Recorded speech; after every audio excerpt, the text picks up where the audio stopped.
Hi team. If you caught one of my more recent videos where I discussed 2024's Nosferatu, you might have gathered that I am a huge horror fan. The past couple years have actually been great for horror, with Terrifier 3 becoming the highest grossing unrated film of all time, The Substance joining only 6 other horror films and nabbing a nomination at this year's Oscars, and some incredibly creative films like I Saw the TV Glow and Late Night with the Devil, as well as just some fun titles like Abigail and Five Nights at Freddy's. While the horror genre has been reaching new heights lately, with audiences and, let's be real, the Academy finally starting to realize and be more exposed to the idea that horror films can be genuinely complex pieces of art full of emotion and humanity, which deserve bigger budgets and higher praise. But not every film can be a winner. Now, I loved the Insidious franchise when it first released. I saw all of the movies in theaters and remember having a decently good time at all of them, even with the third installment being more of a jump scare fest and slightly less compelling. It was fun. It was a fun movie experience. I do remember that. People were screaming. But the latest film in the franchise just left me scratching my head. For those unfamiliar, the first Insidious film was released in 2010, directed by James Wan, W, and written by Lee Wannell, W, Episode 2, Attack of the Clones. To make a long story short, it follows a couple whose son, Dalton, becomes a comatose vessel for a demon. As we move through the films, which were released out of chronological order, i.e. the first film released was actually the most recent in the timeline before the release of the final installment? I don't know. The latest installment, we get further clarification about the father, Josh. Josh is played by Patrick Wilson, who is also notable for his role as Ed Warren in the Conjuring series, so he's kind of just like a horror legend, so to speak. And we learn in the first film that he has been haunted since childhood by the ghost of an old woman. This connection to the astral plane, a spiritual realm where ghosts lurk and demons prowl, known in this series as The Further, has lured evil forces toward Josh's family. In the second film, Insidious Chapter 2, we learn more about Josh's astral projection abilities by getting a glimpse back into his childhood, while present-day Josh struggles against his possession that occurred at the end of the first movie. A spirit battle occurs in the astral plane, freeing Josh from the demon, but by the end it is clear that not all is well. There's a spiritual medium who kind of guides the characters throughout the films. Her name is Elise Sweep. The third film in the franchise, Insidious Chapter 3, which was actually Lee Wannell's directorial debut, serves as a sort of prequel. It takes place 3 years before the other two films and follows a young woman named Quinn who is attacked by malevolent forces after trying to contact the spirit of her deceased mother. Elise is able to free her, but at the end, we see the iconic demon with the red face, sort of the mascot of the franchise, if you will, so you know that evil is still afoot. The fourth film, can you guess what it's called? Insidious Chapter 4. Are you stupid? It's Insidious The Last Key. Have you ever even watched a movie before? What are you doing on that? This installment is kind of the second in the chronology, and was low-key so forgettable that I did not remember it existed until I was researching for this video and like refreshing my mind about all the Insidious movies. But in it, we do get more information about Elise and her backstory because the haunting that is at the center of this movie's plot takes place in her childhood home. This one is crazy because half of the ghosts in this movie are revealed to be kidnapped women that were taken by the men of the house, Elise's father in the 1950s and a dude named Ted in the present day, and trapped in the basement. Ted is also the guy who calls Elise saying that he's been experiencing paranormal activities and asks her for help. So dude is just a moron. You kidnap women and then when you hear strange noises, mostly coming from like the basement, you're like, oh no, I need paranormal help. Bro, you need more than paranormal help. Maybe start getting help in the physical realm before you move on to the spiritual one, eh, Ted? Anyway, there is an actual ghost there as well, which they defeat through the power of friendship or whatever, and at the end, Elise gets a call from Josh's mother about helping their grandson, Dalton, aka the beginning of the very first Insidious film. In 2023, we were treated to another installment of the Insidious franchise, Insidious, The Red Door. This time, the film was directed by Patrick Wilson himself in his own directorial debut, and I'm sorry to say it did not go very well. This movie follows a present-day Josh and a now college-aged Dalton as they navigate their strained relationship due to their past possessions. Apparently, Josh just forgot that while he was possessed, he tried to kill his wife and son, so obviously that puts some tension in their relationship. But Josh does find out the truth when he starts being haunted by his own father, and he goes to talk to his wife, who reveals everything that actually happened while he was possessed, and he finds out his father also had the ability to astral project. He also killed Elise while under the demon's possession. Did I mention that? Yeah, Elise is dead. Can you tell that these movies get a little bit convoluted? Anyway, Dalton gets trapped in the further again, and Josh saves him by sacrificing himself, by staying behind in the further, only to be saved by his own father's spirit, who guides him back to the world of the living. Not gonna lie, this movie was kind of boo-boo. And I feel bad, because we've been with this franchise for over a decade now.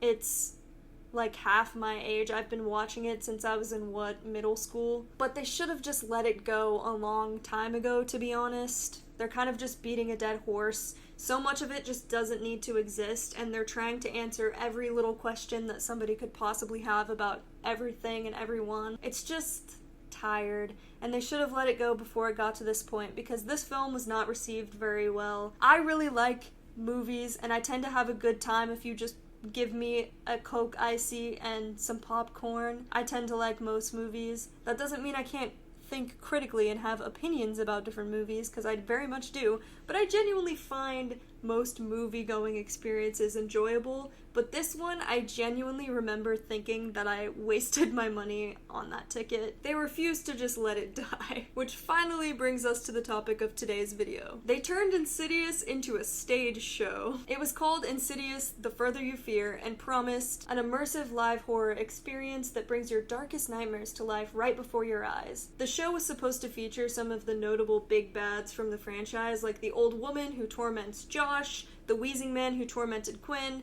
and the red-faced demon who's kind of the star of the show. Oh boy, I hope there's a meet and greet. There's actually a trailer for the thing, and it reveals nothing about what will actually be happening if you buy a ticket.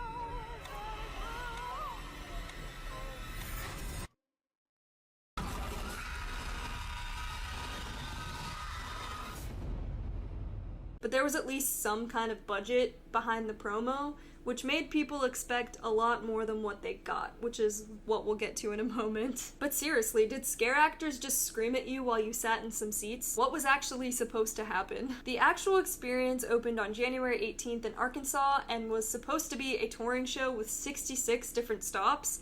I actually heard about this months ago because one of my coworkers mentioned it, because we like to talk about horror movies, and we were both excited because it was going to come to Oklahoma. But this show only went on for about 2 weeks before prematurely closing due to bad reviews. Apparently it was really bad, actually. Like, this was a Detroit Bridgerton Ball Willy Wonka experience type beat.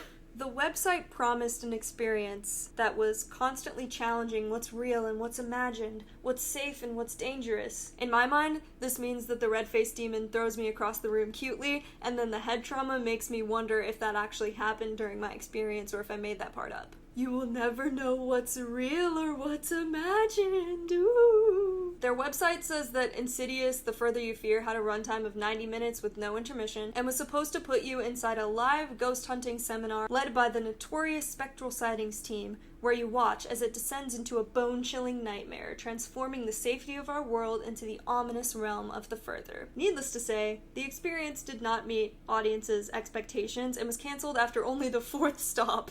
They got 4 in and said, we gotta stop, we gotta quit. Attendee Dylan Sides told Click on Detroit, basically the only immersive part through the entire engagement was 5 volunteers who went up on stage. They were put in white jumpsuits, and it became painfully apparent that they were all plants. And it's like, where's the engagement? Where's the immersive experience? Why advertise it as that if they're not going to try? The Reddit thread for the experience echoes those same sentiments, with hundreds of disappointed attendees making remarks very similar in tone. Oh No Emma said that they spent $130 on seats for their birthday because they're a massive horror fan, but that there are no words in Elvish, entish, or the tongues of man to describe how absolutely abysmal this production is.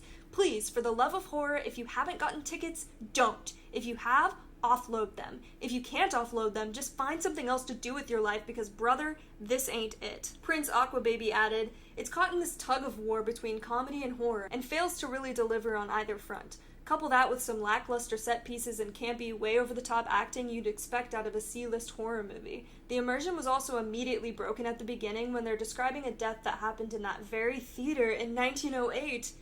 Theater was built in 1990. Homemade Hot Dog even chimed in and said that it felt like a high school play and that they didn't connect to any of the characters or the plot. Overall, the experience of Insidious: The Further You Fear was overwhelmingly lackluster and left much to be desired in terms of horror. It didn't seem to have a strong plot or connection to the Insidious franchise in general, other than being based off of Specs and Tucker, who are two, comedic relief characters. So maybe we should have known that they chose it to be hosted by the two comedic relief characters, that the problem would be that it's trying too hard to be funny and isn't scary enough. Needless to say, fans were left disappointed and just genuinely confused by the whole ordeal. I do want to say that I always feel bad for the actors in this situation because they're just doing their job and they probably tried their best, but they don't get to decide the scripts or the set or where it is or really what they're doing. So I'm sure they gave it their all, but it's not their fault, and I'm sure that must be a horrible situation to be in, especially with how many people are reported to have walked out. I can't imagine being on that stage knowing that not necessarily you were tanking, but the material that you're performing is just not connecting at all, nothing is landing, and you're watching people leave. That's a nightmare scenario. I think that is the scariest part of this whole experience. The scary immersion that they promised is secondhand embarrassment, the scariest thing of all. They can't help that the show just wasn't given enough time or thought. I think companies keep assuming that they can just beat a dead horse with popular franchises and milk them for all that they're worth until the end of time, but especially something like Insidious, which already didn't land well in its last installment, is just a mind-blowing choice to make, and I'm really hoping that this isn't signaling some kind of revival of the franchise after the 2023 movie, because I think they just need to let it go, man. This is the final nail in the coffin. Maybe they were trying to see how it would be received. But while I was searching for what people were saying about this experience on TikTok, I stumbled across this gem of a promo that I want to share. Action. Hey, this is Specs and Tucker from Spectral Sightings. The real ones. And we're going to bring to you a live immersive horror experience to a town near you in 2025. We just wanted to wish you a thrilling Friday the 13th filled with many paranormal experiences. And let you know that we can't wait to see you for 80 minutes of terror. The stage is set. The red doors are almost open. We hope you make it through. At the same time, though. Yeah. Oh, it's Will you make it through? I have no choice but to stan. And who knows, maybe this is what had to happen to finally allow this franchise to be laid to rest. It's just a shame it had to go out on such a negative note.